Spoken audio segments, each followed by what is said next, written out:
Bueno, acá tenemos una-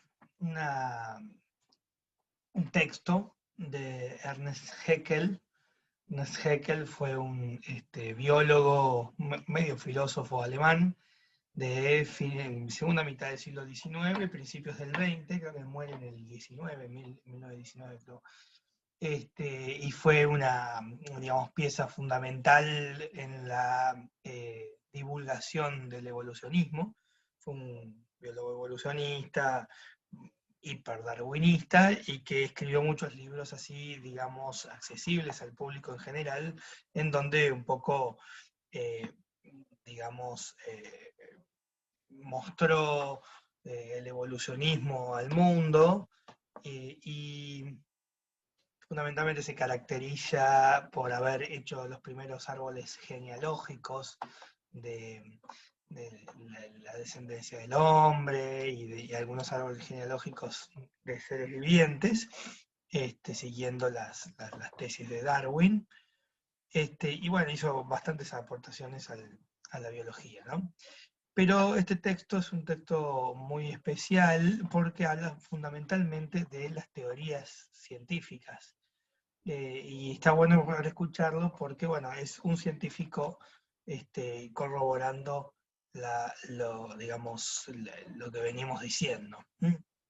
Dice así: la explicación de un gran número de fenómenos conectados por la asunción de una causa común se denomina teoría.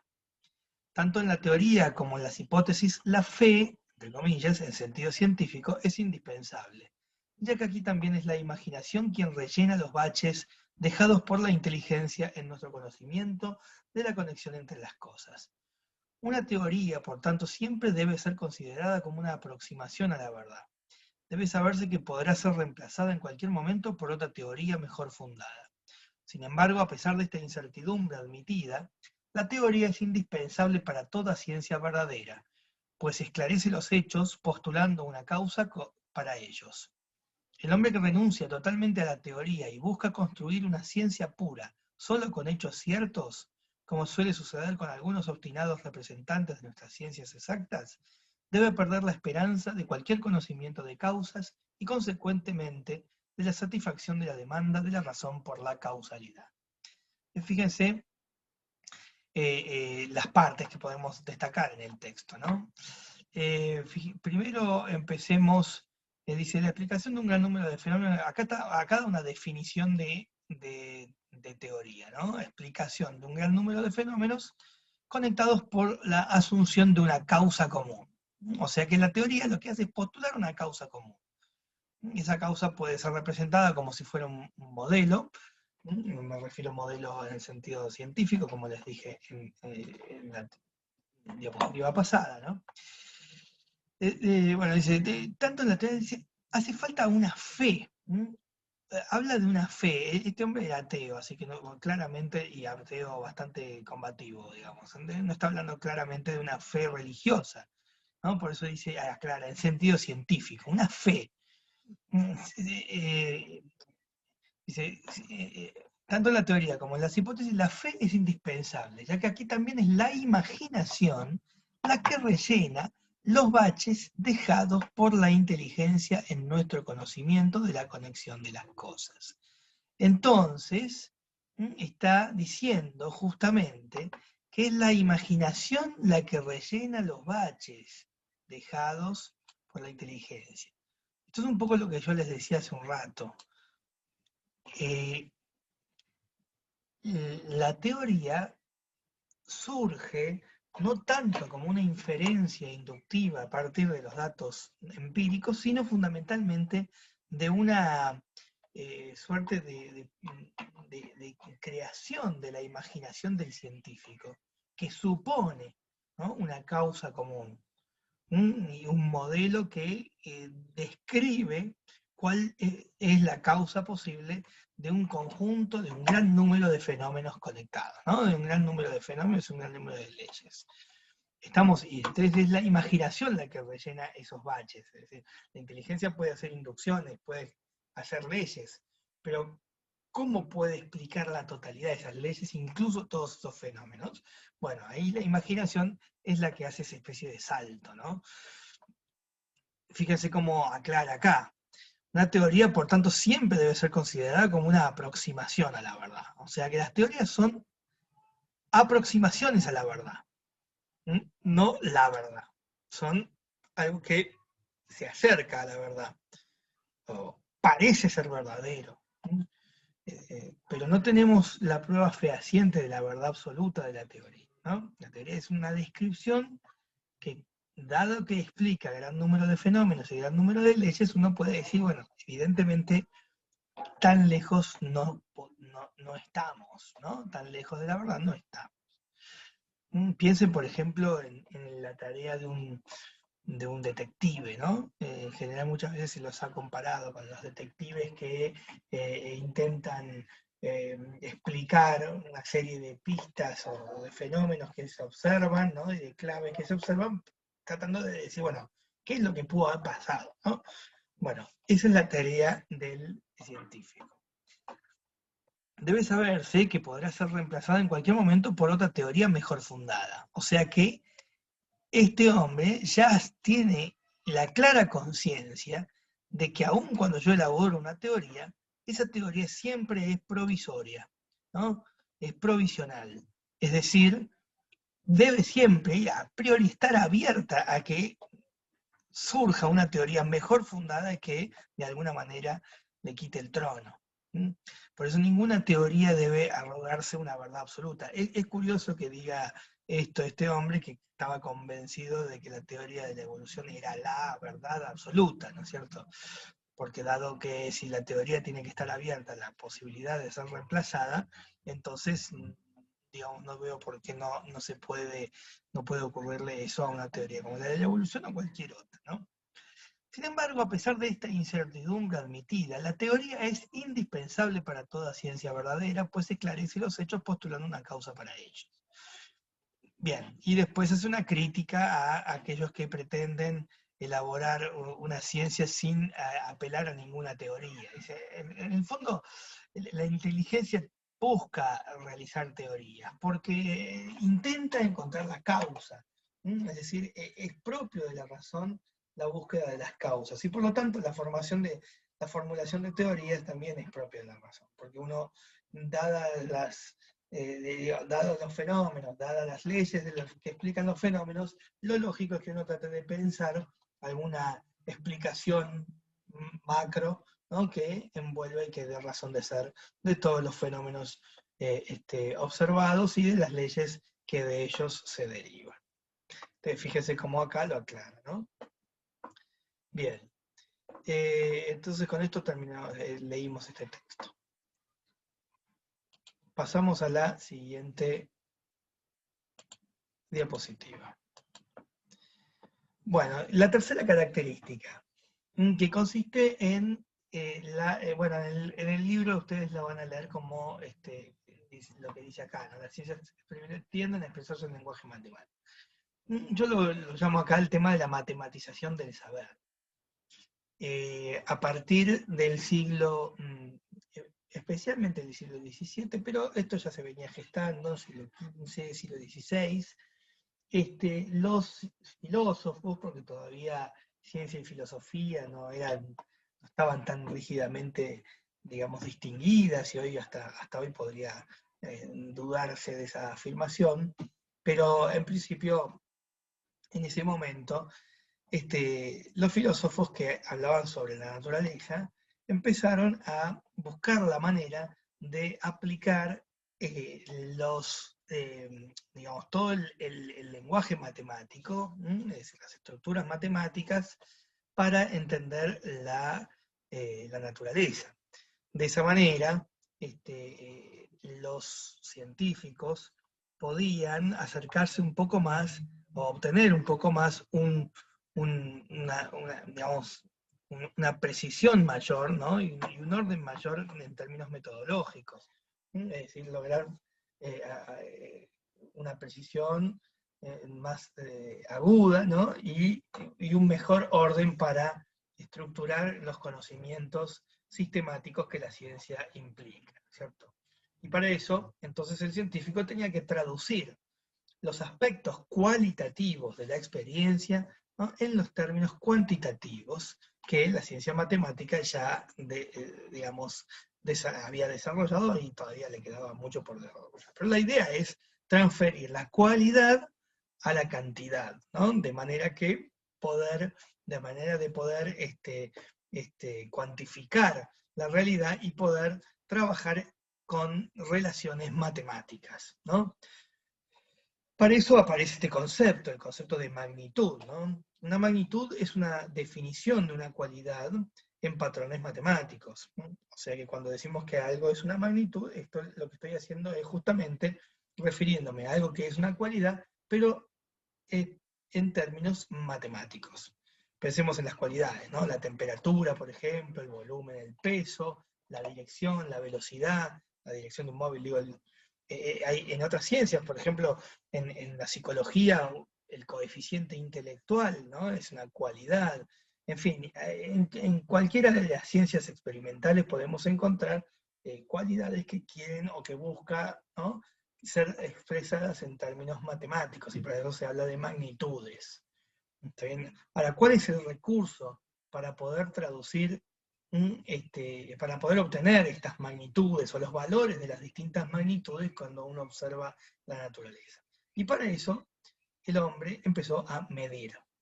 Un medievalista muy importante decía algo así como que la Edad Media no pudo avanzar en las ciencias porque todavía clasificaba lo que los pensadores y científicos modernos medían, ¿no? Es decir, todavía no habían empezado a medir lo que después empezó a medir.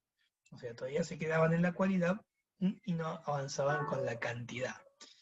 En fin, entonces, la medición consiste justamente en una especie de comparación de una cualidad respecto de una unidad de medida para cuantificar esa cualidad. Cuando uno dice el metro es una distancia, ¿no? Una extensión, una longitud. Una longitud que es un parámetro arbitrariamente, ¿no?, aceptado por la comunidad científica y por el mundo en general, y que sirve de unidad de medida, que sirve de patrón. Hay un metro patrón en Greenwich, ¿no?, que viene a ser una especie de vara que mide un metro, pero mide un metro porque esa vara es el metro patrón. Todas las demás reglas digamos, todas las demás reglas y metros del mundo, en realidad miden un metro o menos respecto de ese metro patrón que está en Greenwich. Y así con todas las cosas, ¿cierto? En la antigüedad, por ejemplo, para utilizar unidades comunes a todo el mundo, unidades medidas, por ejemplo, existía la pulgada, ¿no?, la braza, el pie, son todas pulgadas que, digamos, centímetros más, centímetros menos, milímetros más, milímetros menos, más o menos miden lo mismo para todos los hombres. O se medía el tiempo, por ejemplo, ¿no? La medición del tiempo también es unánime. El día mide lo que tarda el sol en salir y en ponerse. La verdad que en verano tarda más y en invierno tarda menos, pero bueno, uno más o menos tenía esa noción. Los años también se medían respecto al paso del sol a través del zodíaco.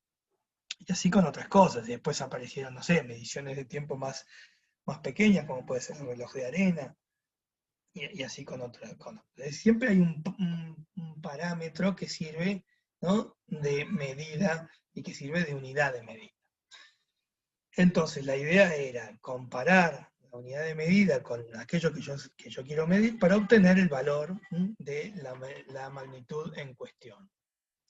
Bueno, entonces la medición es un proceso fundamental a la hora de querer traducir los términos de la realidad en términos matemáticos. Ahora bien, la medición tiene sus problemas, y esto es importante tenerlo en cuenta, porque, bueno, evidentemente no todo es susceptible de ser medido. Primero, porque los instrumentos de medida, como decíamos hace un rato, los instrumentos de medida no tienen precisión exacta. Decimos que los instrumentos de medida son entes corpóreos como cualquier otro, y que por lo tanto están sujetos a las vicisitudes que están sujetos todos los cuerpos, ¿no? Es decir, eh, digo, una, digamos, te piensa en la regla que tiene en la cartuchera, esa regla se corta, se va gastando, ¿no? Ya no es más recta porque de tanto usarla, ¿no? Se va mellando, y así con todas las cosas, ¿no? El reloj de arena también, y así la arena se va erosionando, entonces se va haciendo más fina, y si es más fina pasa más rápido, si pasa más rápido marca el tiempo más corto, ¿no? Y así con muchas cosas. Entonces hace que la misma realidad corpórea de los entes medidos y de los aparatos de medición sea sumamente, digamos, abra un espacio para lo que se llama el margen de error, ¿no? A veces uno no mide con precisión, ¿no? En fin. En segundo lugar, porque lo cualitativo, por más que yo pueda medir lo cualitativo, nunca deja que se reduzca a lo cuantitativo. Dicho de otro modo, podemos decir que al expresar lo cualitativo en términos cuantitativos, estamos reduciendo su realidad. Estoy como diciendo, es como decir el esqueleto de la realidad, y la realidad es mucho más que mero esqueleto. ¿Qué quiero decir con esto? A ver, yo podría, no sé, cuantificar la temperatura, ¿sí? Pero eso no explicaría si yo tengo frío o no tengo frío, si tengo calor o no tengo calor, ¿no? Es decir, la temperatura agradable es más que solo 20 grados, es más que solo la cantidad con la cual yo lo expreso. Es decir, que con la cantidad yo estoy reduciendo la cualidad solamente a un aspecto medible. Pero los aspectos cualitativos de las cosas son mucho más ricos. Yo podría decir un color es una longitud de onda de luz. Sin embargo, digamos, describiendo una longitud de onda de luz, no estoy describiendo no sé, un cuadro, por ejemplo, ¿no? O los colores que yo veo en un paisaje. Fíjense, acá tienen esta diapositiva, que ya la vieron en alguna prueba, que es muy interesante. Es decir, yo puedo traducir todo este paisaje que veo en términos matemáticos. Y está bien, y para hacer ciencia quizás esto me ayude a ordenar mis proposiciones y, y alcanzar una precisión mayor en el conocimiento empírico de esta realidad. Sin embargo, este paisaje, visto así, como totalidad, tiene otros valores que si yo lo reduzco a meramente esto se perderían. Digo, el valor estético, el valor espiritual, ¿no? Es decir, uno puede ver acá la creación de Dios, el orden del mundo, puede, en fin, encontrar lo que es la armonía en el universo, valorar la estética, la belleza. No quiero decir que con esto no lo haga, pero si yo solo veo esto de la realidad, acá dice, this is how scientists see the world. No creo, es decir, no creo que sea, porque los científicos son más que científicos, son seres humanos fundamentalmente. Entonces, esto es cómo los científicos ven el mundo cuando hacen ciencia, ¿sí? Cuando hacen ciencia. Cuando son seres humanos, el mundo vuelve a su estado normal y el científico ve muchos más aspectos que debe dejar de lado cuando está haciendo ciencia, ¿no? Eso está claro. Cuando estoy haciendo ciencia tengo que dejar de lado esos aspectos cualitativos que no vienen al caso, pero sí, pero que eso no significa que la realidad no los tenga, o que no tengan su propia riqueza. Entonces, por estas tres razones, la expresión que van a leer dice así, ¿no? Decimos que las ciencias experimentales tienden a expresarse en lenguaje matemático. ¿Mm? Por eso no es lo mismo la matemática que la física, porque la física no es matemática. La física es un intento de leer el aspecto natural, físico de las cosas en términos matemáticos. Y por eso dice tienden a expresarse en un lenguaje matemático. ¿Qué significa esa tendencia? Significa que uno, digamos, cuando hace ciencia, tiene que buscar expresar las magnitudes propias en términos matemáticos y sus relaciones en la medida de lo posible, en la medida en que el objeto de estudio me lo permita. Hay algunos objetos de estudio en la naturaleza que trascienden el ámbito meramente cuantitativo. Hay otros que no. Yo tengo que medir la caída de los cuerpos, la fuerza, la energía y todo lo que la física estudia. En ese caso voy a estar con objetos que pueden ser perfectamente cuantificados. En la astronomía pasa lo mismo. Yo puedo cuantificar las órbitas. Por supuesto que no puedo cuantificar la estética del Sol, ¿no? Pero sí puedo cuantificar todos los movimientos de los seres celestes, ¿no? Los cuerpos celestes. Pero ¿qué pasa? En el ámbito de la biología, la cuantificación se ve limitada. Se ve limitada. ¿Por qué? Porque la vida no se deja cuantificar totalmente. Es necesario, ya vamos a ver enseguida, entrar o tratar de conocer los seres vivos más allá de esos aspectos que yo puedo cuantificar. Bueno, pasemos a la siguiente diapositiva. Bueno, a ver.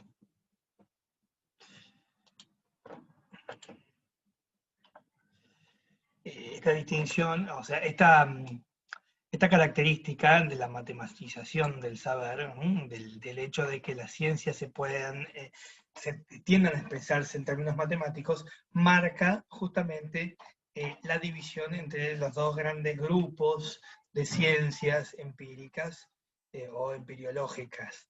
Vamos a distinguir dos grandes grupos, lo que se llaman las ciencias empiriométricas y las ciencias empirioesquemáticas, siguiendo una clasificación que hace Jacques Maritain. Veamos, las ciencias empiriométricas son aquellas, dice, que dependen esencialmente del recurso de la medición para obtener sus conclusiones. Es decir, son aquellas que son susceptibles, digamos, cuyos objetos son susceptibles de ser medidos y de ser cuantificados.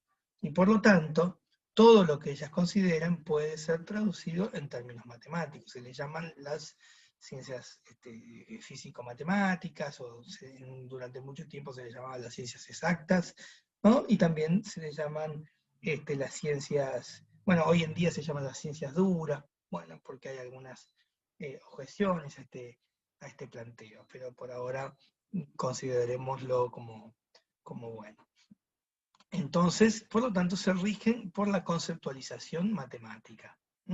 A este grupo de ciencias pertenece, por ejemplo, la física, la astronomía, la química, la astrofísica y todas las derivadas, ¿no? Algunas ramas de la biología, vamos a ver, ¿no? La genética, por ejemplo, ¿no? Bien, tienen como supuesto el determinismo en la naturaleza. ¿Qué quiere decir esto? Quiere decir que entienden la naturaleza íntimamente determinada. Esto significa que uno, digamos que digamos que la naturaleza está compuesta de átomos, que los átomos se mueven, ¿no? Y tienen energía, y que en esos movimientos de átomos la naturaleza se comporta de un modo determinista, y que por lo tanto yo puedo determinar los movimientos, ¿no? Las direcciones y las fuerzas que están ejercidas en un determinado momento en la naturaleza, y inferir a partir de ello todo lo que va a suceder. Ese es el determinismo. se valen de la experiencia externa para conocer sus objetos, ¿no? De ahí la importante contribución de la tecnología para mejorar esta observación, ¿no? Es decir, dado que en estos casos lo que hace el científico es observar elementos que se dan en la naturaleza, es decir, y a eso me refiero con la experiencia externa, observar lo que está afuera de nosotros, ¿no? La tecnología que haya mejorado los, eh, digamos, los instrumentos de observación va a contribuir a un mejor desarrollo de la ciencia. Pienso puntualmente en dos ejemplos concretos, que son el telescopio y el microscopio. En estas ciencias, la astronomía cambió completamente desde el momento en que Galileo Galilei apuntó por primera vez un telescopio al cielo. Y empezó a descubrir que uno podía ver mucho más cosas con un telescopio que a ojos pelados, ¿no? Y lo mismo sucedió cuando se inventó el microscopio y descubrieron que el mundo de la vida no termina no sé, en una hormiga o en el moho o en los líquenes, sino que incluso más allá, ¿no? En una gota de agua hay un mundo rebosante de vida que uno no se lo hubiera imaginado. Bien, las ciencias empirio-esquemáticas, en cambio, deben recurrir a esquemas que no pueden expresarse completamente mediante la conceptualización matemática. Es decir, involucran algunos elementos que deben ser descriptos o deben ser explicar su función, digamos, sus partes, porque no pueden ser reducidos a meras magnitudes. Estas son aquellas que involucran la vida. Las ciencias que tratan acerca de los seres vivos, ¿no? Son ciencias empirio-esquemáticas. Y dentro de las ciencias empirio-esquemáticas que tratan de los seres vivos, o sea, la biología es la gran ciencia empirio-esquemática, pero bueno, más allá de la biología también están las ciencias humanas, ¿no? Las ciencias sociales, como se les llama hoy en día. Esas ciencias involucran no solamente la vida, sino también involucran la libertad humana. Y eso hace que sea imposible, ¿no?, de traducir en términos matemáticos. Bien, habilitan muchas veces un análisis más bien cualitativo. Esperen. Bueno, decía, habilitan el análisis cualitativo además del cuantitativo. Bueno, obviamente, si el objeto de estudio de estas ciencias escapa a la mera cuantificación, entonces es porque hay que encarar el estudio de estos objetos no solamente desde el punto de vista cuantitativo, sino también desde el punto de vista cualitativo. Entonces, habilitan un análisis también cualitativo para el desarrollo de estas ciencias. Su supuesto, decíamos, es la vida, ¿no? Las ciencias biológicas y la libertad, las ciencias sociales o humanas. Esto un poco ya lo vimos. Y en algunas de ellas, especialmente en las ciencias humanas, se recurre a la introspección. Es decir, no ya al estudio de la experiencia externa, es decir, de lo que está fuera de nosotros, sino la introspección, es decir, qué es lo que pasa dentro mío, ¿no? En las ciencias humanas esto se ve bien claro, especialmente, por ejemplo, en la psicología, y en otras más, ¿no? La psicología, la misma sociología, estudia la sociedad, entonces uno puede estudiar la propia sociedad, en fin, ¿no? Es decir, la idea es reflexionar el hombre sobre sí mismo y ver cómo digamos, qué cosas hay para describir en las ciencias. Bueno. La siguiente diapositiva un poco muestra el esquema de lo que vinimos viendo hasta ahora. Fíjense, tenemos la matemática con sus dos grandes ramas, la aritmética y la geometría, y acá tenemos las ciencias empiriológicas, que se dividen en las empirioesquemáticas y las empiriométricas. Las empirioesquemáticas son las ciencias humanas o sociales y las ciencias biológicas. Acá podríamos mencionar, qué sé yo, la biología, la botánica, la zoología, la fisiología, la citología, Es decir, todas las ciencias que estudia el médico, por ejemplo, la medicina con todas las ramas de la medicina, en fin, ¿no? Y las ciencias humanas tenemos, por ejemplo, la psicología, la economía, la sociología, la antropología social, el derecho también es una ciencia humana, en fin, y todas esas ciencias que tienen que ver con el hombre, digamos, en su devenir, ¿no? Que tienen que ver con el hombre.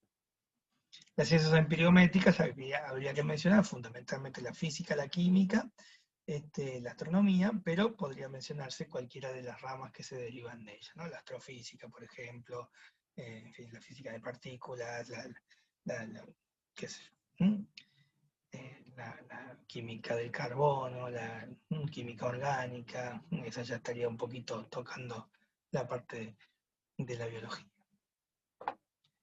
Bien. Tengo un textito acá de Artigas, que es un sacerdote que se dedicó a la filosofía de la ciencia, en donde habla sobre las ciencias sociales.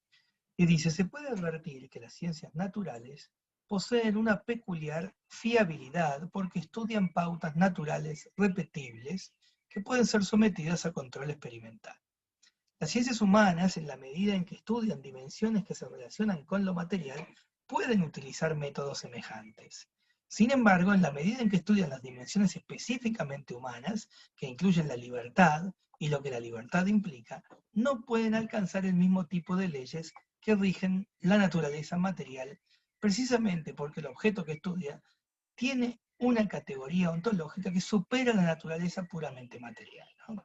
Sumamente esclarecedor este texto. Fíjense, las ciencias humanas, en la medida en que estudian dimensiones que se relacionan con lo material, en ese caso pueden utilizar métodos semejantes. Es decir, de nuevo, por eso tienden a matematizarse también, ¿no?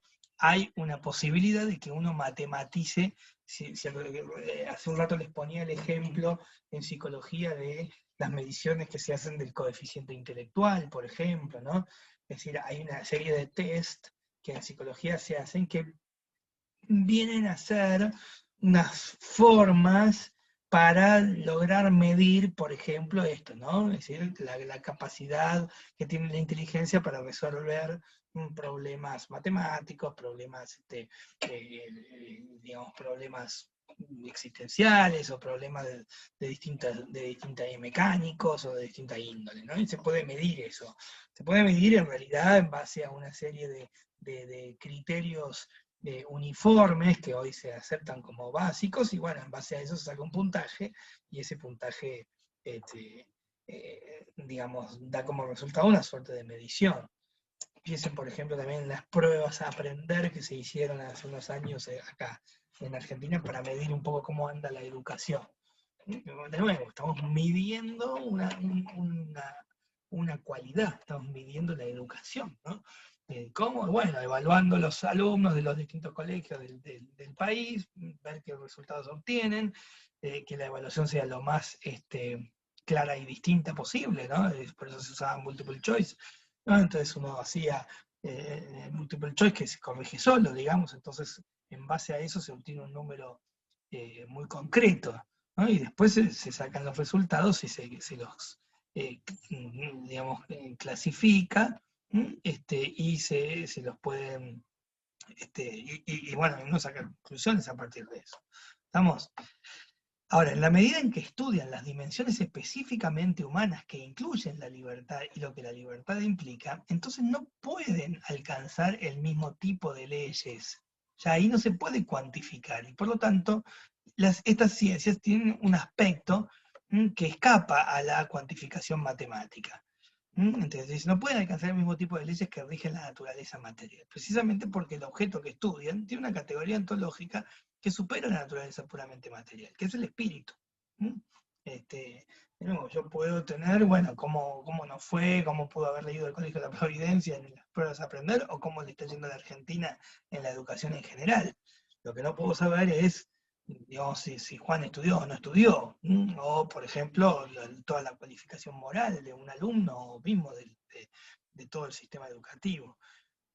Porque son cualificaciones que escapan a la cuantificación, ¿no? Escapan a la cuantificación, por lo menos en sus aspectos esenciales. Y por eso las ciencias sociales pertenecen a otro tipo de ciencias que estudian un objeto que no es susceptible de ser cuantificado plenamente. Bien.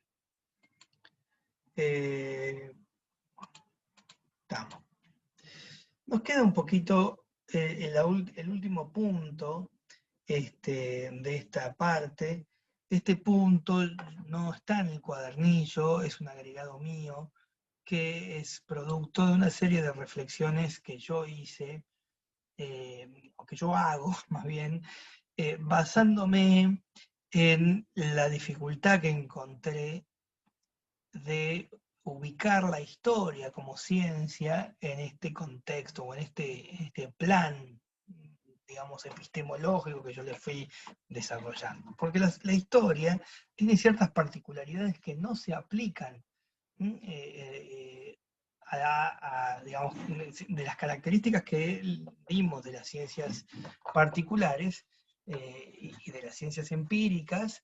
La historia tiene particularidades que no se dan de la misma manera como se dan en las ciencias naturales. Y por lo tanto, al ser que las características no se le pueden aplicar plenamente o con tanta exactitud, ¿no?, como se le puede aplicar a las otras ciencias, me pareció que la historia tenía un estatuto diferente respecto de las otras ciencias.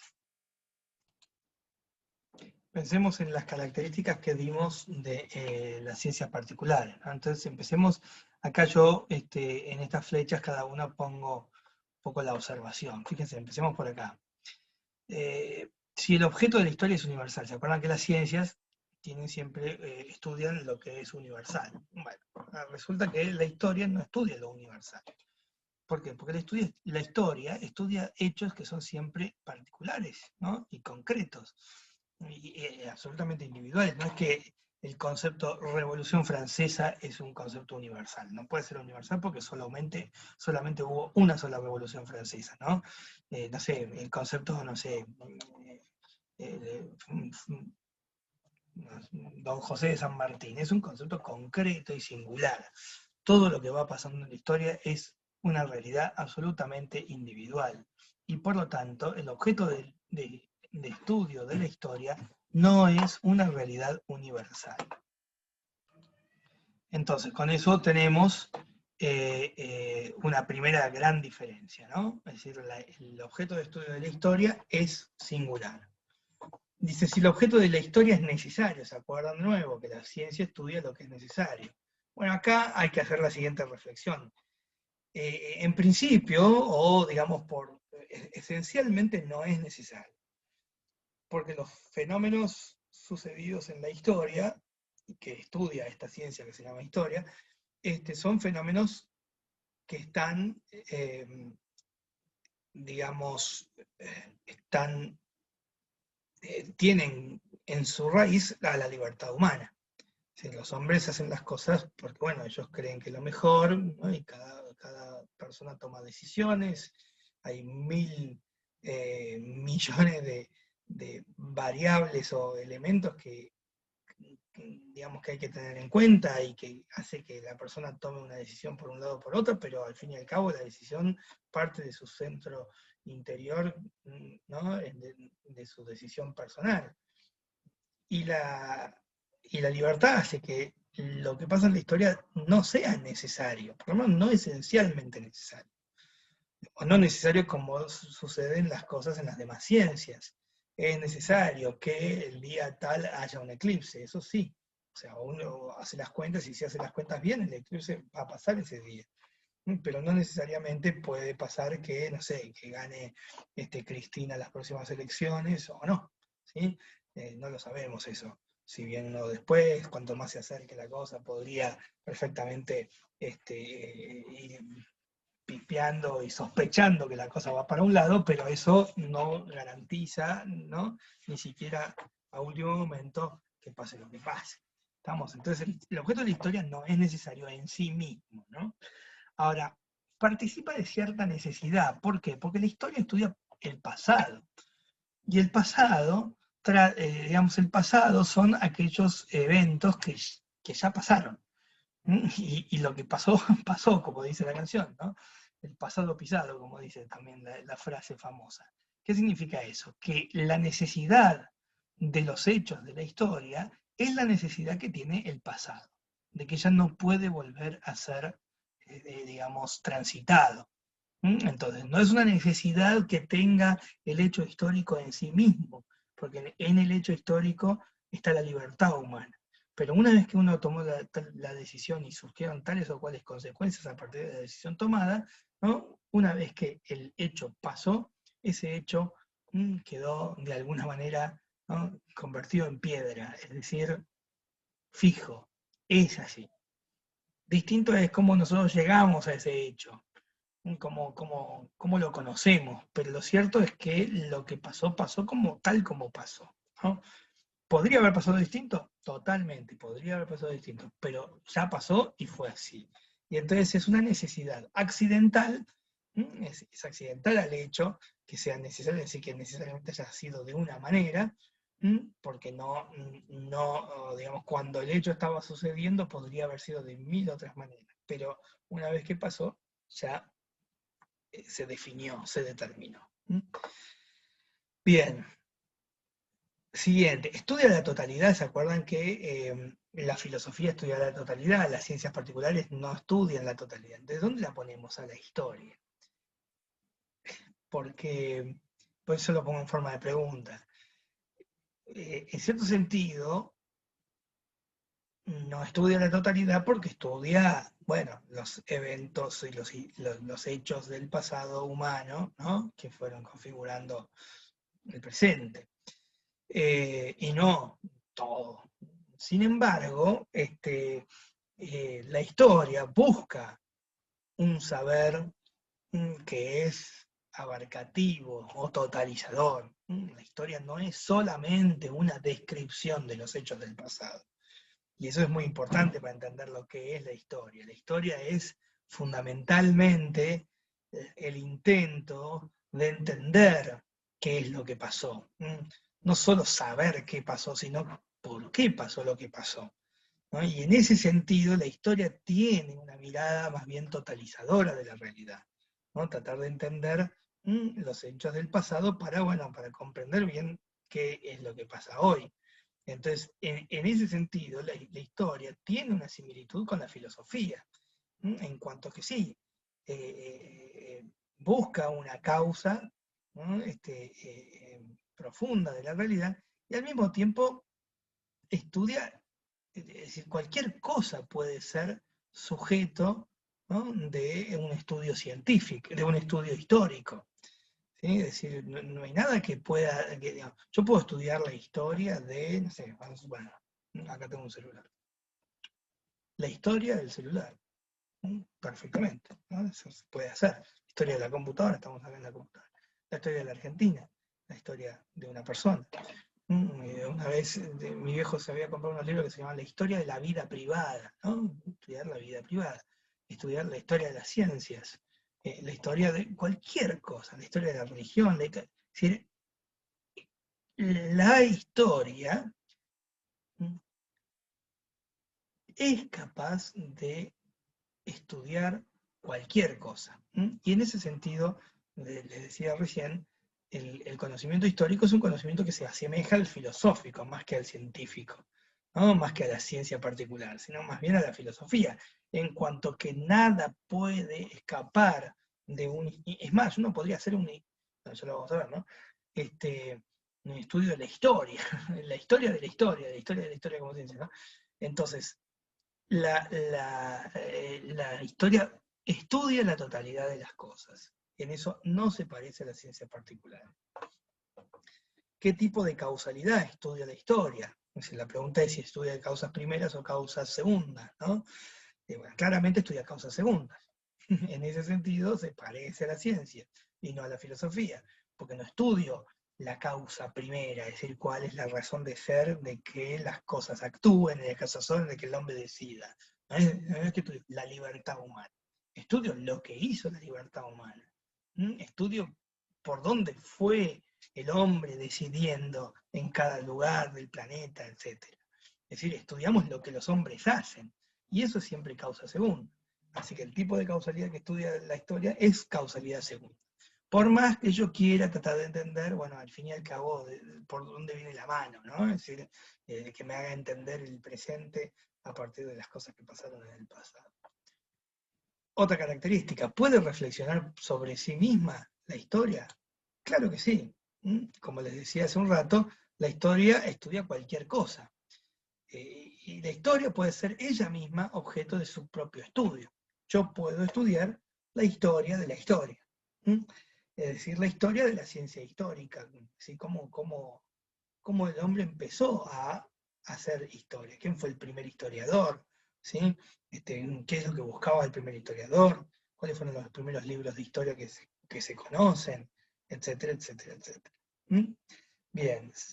Después, dice, si es una ciencia empírica, ¿no? Es decir, si es una ciencia empírica, ¿cuál es el método de la historia? Bueno, es un tema complejo que, digamos, habría que ver. La historiografía, claramente es una ciencia empírica, en el sentido en que todo conocimiento histórico tiene que apoyarse y fundarse en lo que podríamos denominar documentos históricos. Entiendan ahora el término documento en un sentido muy amplio. Digo documento un libro, digo documento, no sé, las pirámides, acá ven unas pirámides, ¿no? Las pirámides son de alguna manera un documento histórico, ¿no es cierto? Porque, bueno, están ahí, hablan de lo que pasó en el pasado, acá las pinturas rupestres, ¿no? Otros documentos históricos, en fin. Y es verdad que cuanto más cercano a nuestro tiempo, los eventos del pasado han sido mejores documentados. Además, conservamos esos documentos y por lo tanto tenemos más acceso a conocer cómo fue las cosas y menos cómo fueron en, no sé, la prehistoria o en el Egipto antiguo o en otras civilizaciones más viejas, ¿no? Porque, bueno, hay menos documentos para saber qué es lo que pasó. Pero fundamentalmente es una ciencia empírica en tanto y en cuanto se basa en la experiencia para obtener sus conclusiones, ¿no? Y el método va a tener que ver, yo no sería capaz de hablarles del método de la historia, pero va a tener que ver con la interpretación de los documentos históricos, ¿no? Bien, la practicidad de la historia, ¿se acuerdan que brindan aplicaciones prácticas? Bueno, la historia no parece brindar directamente ninguna aplicación práctica, o en todo caso, se parece también en esto a la filosofía. ¿En qué sentido brinda aplicaciones prácticas de historia? Bueno, la historia, de nuevo, no me va a. El que sabe historia no va a poder hacer un invento especial nuevo porque no es la historia la que te muestra eso. Pero sin duda tiene ese valor práctico que tiene la filosofía, en el sentido en que la comprensión de los eventos del pasado, ¿sí? Ilumina a las decisiones que yo puedo tomar hoy, ¿no? De la misma manera que en filosofía, o una manera semejante a que cuando yo entiendo qué es el hombre, qué es lo que busca el hombre, ¿no? Cuál es la felicidad humana, puedo tomar mejores decisiones aquí y ahora. Y en ese sentido la filosofía tiene esa beta práctica que es la ética y la moral, ¿no? De la misma manera, o en una manera similar, no es la misma manera, ¿no? De una manera semejante, la historia puede, digamos, puede entenderse, digamos, puede valorarse entonces el aspecto práctico de la historia. ¿Vieron esa frase famosa que dice que uno, digamos, quiere comprender el presente, quiere comprender y conocer el pasado para comprender el presente y para, digamos, proyectar el porvenir? Es decir, que la historia nos permite conocer, bueno, cómo llegamos a estar en donde estamos, por qué cosas fueron pasando para poder hoy decir, bueno, como esto ya pasó y no tuvo buenas consecuencias, bueno, yo ahora voy a tomar la decisión por otro lado, ¿no? Es decir, la historia es como la experiencia humana, la experiencia de conjunto, la experiencia que tenemos los hombres como género humano que somos, ¿sí? La experiencia que tenemos como país, la historia argentina, ¿no? Y así. Es decir, que uno en la historia puede ver los errores que se han cometido y poder corregirlos en el presente. Entonces, en ese sentido, de nuevo, tiene ese tipo de practicidad, ¿no? Que no es la practicidad de la tecnología o del resultado visible, pero sí es la practicidad de la existencia, la practicidad de las decisiones existenciales de todos los días, como le ocurrió también a la filosofía. Bien, por eso yo, y este es el último punto, es decir, entiendo que la historia y la filosofía son como ciencias transversales respecto del conjunto de las otras ciencias. Son transversales justamente porque están orientadas hacia la totalidad de las cosas, con la gran diferencia entre ambas de que la filosofía trata sobre lo más universal y la historia trata sobre lo más particular, porque sobre el hecho concreto y particular que sucede en el tiempo. Si tuviéramos que hacer una especie de croquis, fíjense, acá tenemos una línea que es lo que vamos a llamar la línea de tiempo, ¿no? Una línea histórica, vamos a suponer. Y este es el presente, acá está el futuro, y para este lado está el pasado. Bien, es como si tuviéramos distintos ámbitos o niveles de abordaje del hecho concreto real que se da hoy, ¿no? Las ciencias empíricas estudian las leyes que la experiencia nos muestra de las cosas que se dan hoy. La matemática estudiará los axiomas, definiciones y postulados matemáticos que después se aplican a las leyes científicas para interpretarlo mejor, pero en el nivel más alto de universalidad están los principios metafísicos que estudia la filosofía y que rigen toda la realidad, ¿no? En este caso, la matemática rige, ¿no?, sobre las leyes científicas, y las leyes científicas rigen sobre cada caso concreto y particular, porque si no se, digamos, si se acuerdan, la ciencia versa sobre lo particular, ¿no? Es decir, se aplica sobre lo particular, pero trata sobre lo universal en lo particular, ¿no? Bien, y así como la filosofía tiene esa aplicación universal sobre todas las cosas, porque los principios metafísicos son máximamente universales, la historia es la que va a describir el hecho concreto, pero cualquier hecho concreto, ¿sí? Y en ese sentido también versa sobre la totalidad de las cosas. Y por eso la historia no tiene, digamos, no tiene leyes de la misma índole que las leyes que se elaboran en las distintas ciencias empiriológicas, empíricas, ¿no? Ni siquiera de las ciencias humanas. Yo hasta me animaría a decir que la historia no es una ciencia humana. Es decir, o en todo caso, es la ciencia humana. Las otras son ciencias sociales. Es decir, la historia es una de lo que se llaman las humanidades, como el arte, ¿no? Como la filosofía. Humanidades, ¿qué significa? Son conocimientos que son propiamente humanos, ¿sí? Esencialmente humanos, y que ningún hombre puede evitar hacerlos.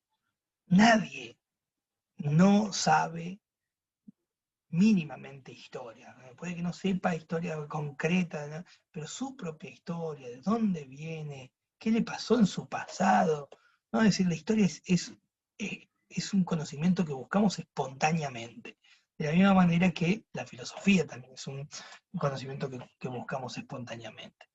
¿Se entiende? Es decir, la historia en ese sentido es una ciencia transversal de la misma manera que lo es la filosofía, cuando las dos demás ciencias tratan, ¿no?, sobre las cosas concretas que suceden en la realidad.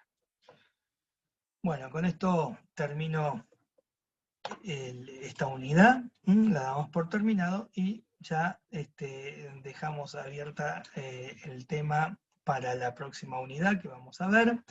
Yo les voy a anunciar en el Classroom una prueba en donde les voy a les voy a evaluar esta parte de la unidad, que es la que trató acerca de las ciencias experimentales.